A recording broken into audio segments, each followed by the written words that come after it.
I was born in New Iberia and spent part of my childhood there on the Bayou Teche and part of my childhood in Franklin on the Bayou Teche.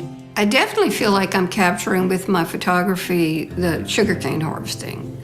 Luckily, I started photographing in '71, and there are things that I photograph and people and the way people dressed and the way they farmed and the way they worked in the fields and the mills that don't exist today. So as I'm editing for a book, I'm realizing how important for my culture and for my children and for historical reasons that I captured this because I spent so much time doing it.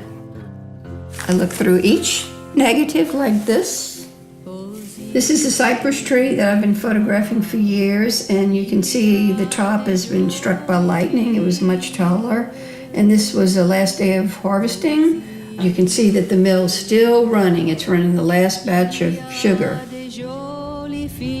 A lot of my inspiration comes from my grandfather. I would walk from school to his house every day when I was a little girl living in New Iberia, and I would get in his Chevy. We would go out to the country where he had a huge garden and he raised chickens, doves, and pigeons. And I loved birds my whole life. And so I'd help him take care of his birds. And during sugarcane harvesting, I got a lot of inspiration at that time from my grandfather too, because he would take me out in the fields to see the burning cane, and he had friends that worked at the mills. And so he's the person that introduced me to sugar mills. And he was like my best buddy for a long time.